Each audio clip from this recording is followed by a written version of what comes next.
새벽 예배에 나오신 성도님들을 주님의 이름으로 환영합니다. 새벽 말씀을 통해 바른 성경의 교리로 건강한 신앙을 소유하는 시간이 되시기를 소망합니다. 오늘은 사도행전 17장 24절 25절의 본문을 가지고 하나님은 누구에게도 의존하지 않으십니다 라는 제목으로 하나님의 자존성에 대한 내용을 나누겠습니다. 오늘 말씀은 하나님이 어떤 분이신지를 아주 분명하게 보여줍니다. 사도 바울은 아덴 사람들 앞에서 하나님을 소개합니다. 아덴은 우상이 많은 도시였습니다. 사람들은 신전을 만들고 제단을 쌓고 신들을 섬겼습니다. 그들은 신들이 사람의 손길과 제사를 필요로 한다고 생각했습니다. 그런데 바울은 전혀 다른 하나님을 선포합니다. 우주와 그 가운데 있는 만물을 지으신 하나님께서는 천지의 주제시니 손으로 지은 전에 계시지 아니하시고, 여기서 지으신이라는 말은 헬라어로 포이에사스입니다. 만드신 분, 창조하신 분이라는 뜻입니다. 하나님은 세상 안에 있는 많은 존재 중 하나가 아닙니다. 하나님은 세상과 그 가운데 있는 모든 것을 지으신 창조주이십니다. 그리고 주제라는 말은 헬라어로 큐리오스입니다. 주님, 주권자, 다스리시는 분이라는 뜻입니다. 하나님은 만물을 만드셨을 뿐 아니라 지금도 만물을 다스리시는 분이십니다. 이것이 하나님의 자존성입니다. 자존성은 어려운 말처럼 들리지만 뜻은 분명합니다. 하나님은 스스로 계시는 분입니다. 하나님은 누구에게서 생명을 받은 분이 아닙니다. 하나님은 누구에게 도움을 받아 존재하시는 분이 아닙니다.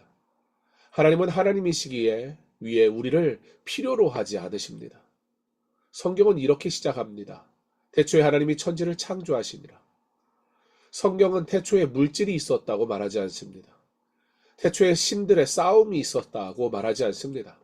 태초에 사람이 있었다고 말하지 않습니다. 성경은 단호하게 말합니다. 태초에 하나님이 계셨다. 즉, 태초가 있기 전에도 하나님은 계셨습니다. 창세기는 모든 것의 시작을 말하지만 하나님의 시작을 말하지 않습니다. 하나님은 시작이 없으십니다. 하나님은 언제나 계셨고 지금도 계시며 영원히 계실 분입니다. 그래서 하나님은 외로워서 세상을 만드신 것이 아닙니다. 지루해서 인간 만드신 것도 아닙니다. 부족해서 우리를 부르신 것도 아닙니다. 하나님은 영원 전부터 성부, 성자, 성령 안에서 완전한 사랑과 영광과 기쁨 가운데 계셨습니다. 하나님은 부족함이 없으십니다. 25절을 보면 또 무엇이 부족한 것처럼 사람의 손으로 섬김을 받으시는 것이 아니니, 여기서 섬김을 받으시는 이라는 말은 헬라어로 데라퓨에타입니다. 돌봄을 받다, 봉사를 받다라는 뜻입니다. 고대 사람들은 신들을 돌봐야 한다고 생각했습니다. 신전을 지어주고 음식을 바치고 제사를 드려야 신들이 만족한다고 여겼습니다. 그러나 바울은 말합니다. 하나님은 사람의 손으로 돌봄을 받아야 하는 분이 아니다. 하나님은 우리가 예배하지 않으면 약해지는 분이 아닙니다. 우리가 헌금하지 않으면 가난해지는 분도 아닙니다. 우리가 봉사하지 않으면 일이 막히는 분이 아닙니다. 우리가 충성하지 않으면 불완전해지는 그런 분 아닙니다. 하나님은 누구에게도 의존하지 않으십니다. 오히려 반대입니다. 이는 만민에게 생명과 호흡과 만물을 친히 주시는 이심이라. 여기서 주시는 이라는 말은 헬라어로 디두스입니다. 계속해서 주시는 분이라는 뜻입니다.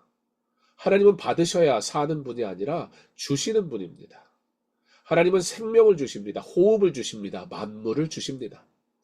우리가 오늘 아침 눈을 뜬 것도 하나님의 은혜입니다.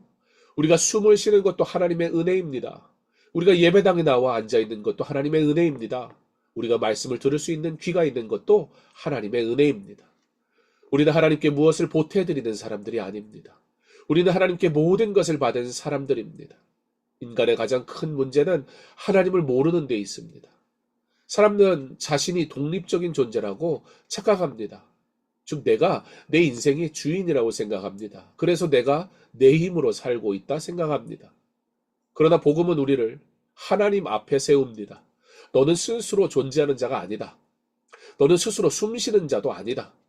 너는 스스로 구원할 수 있는 자도 아니다. 너는 하나님께 생명과 호흡과 모든 것을 받은 자다. 이 사실을 깨달을 때 교만이 무너집니다. 불평도 줄어듭니다. 예배가 달라집니다.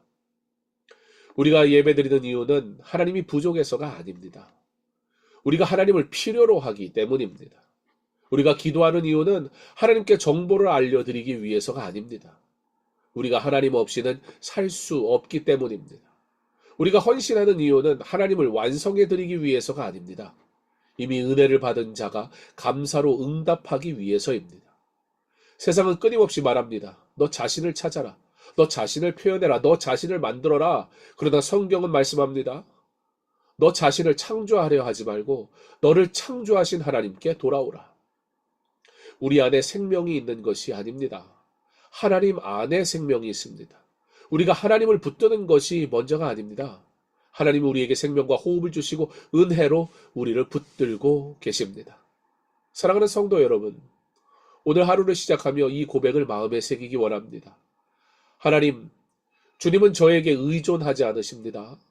제가 주님께 의존합니다. 제 생명도, 호흡도, 가정도, 사역도, 오늘 하루도 모두 주님의 손에 있습니다. 이 고백이 우리를 낮춥니다. 이 고백이 우리를 자유하게 합니다. 이 고백이 우리를 참된 예배자로 세웁니다. 하나님은 누구에게도 의존하지 않으십니다. 그러나 우리는 매 순간 하나님께 의존합니다. 그러므로 오늘도 하나님 앞에 겸손히 나아갑시다. 우리의 생명과 호흡과 모든 것을 주시는 하나님께 감사하며 하루를 시작하는 저와 여러분 될 수 있기를 주님의 이름으로 축원합니다.